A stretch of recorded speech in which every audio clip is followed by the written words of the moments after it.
All right, it is time for this week's edition of Stugotz, a Week 14 edition in the NFL. 30-32 on the season. We're getting closer to 500. 2-3 last week. My apologies. 24-16 the last 8 weeks. You are welcome. You are welcome. I'm not going to make the joke this week because Dan and Mike keep telling me to stop making the joke, and I've decided this week to stop making a joke. Not because of Dan and Mike, mostly because I want to change my luck. I need like a 4-1, 5-0 week right here. I need it. So we're going to start in Chicago with the Bears. The Bears kind of need this game. Washington, I thought they were a good football team. But again, some weeks I think they're good. Some weeks I think they're bad.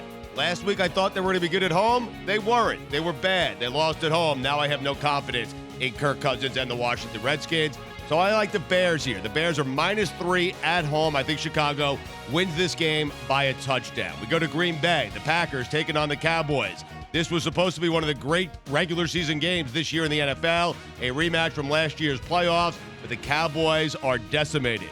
Romo is out. Dez Bryant's not right. They don't have running backs. Their defense isn't very good.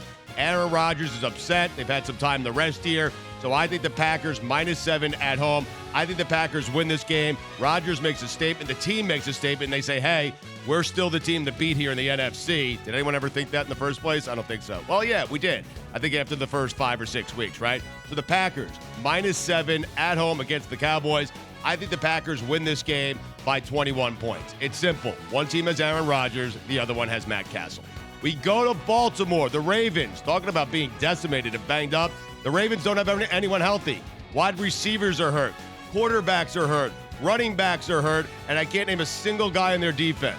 Is Terrell Suggs still there? I have no idea. The Seahawks look like they're the team to beat right now in the NFC. Starting to play good football. That defense is coming around.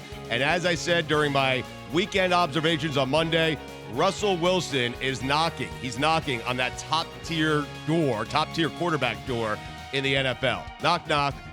Who's there? The Seahawks. And the Seahawks are there by 14 points over the Ravens this Sunday in Baltimore. It's -6, by the way. We go to Arizona. The Vikings taking on the Cardinals. The Cardinals are really good. There are times when I've thought they're the best team in the NFL. There are times when I thought the Vikings were the best team in the NFL. The Vikings are getting 8.5 points. This game is at Arizona.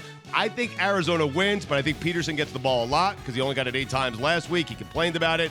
I think the Cardinals win. I just don't think they cover the 8.5. So I'll take the Vikings plus 8.5. I'll say the Cardinals win this game by 4 points. We go to Tampa. They're turning into my favorite team. We're watching them grow up right in front of our eyes. Jameis Winston, he is good. He's good. The guy's good. Jameis Winston, good. The Saints aren't good. Defense really bad.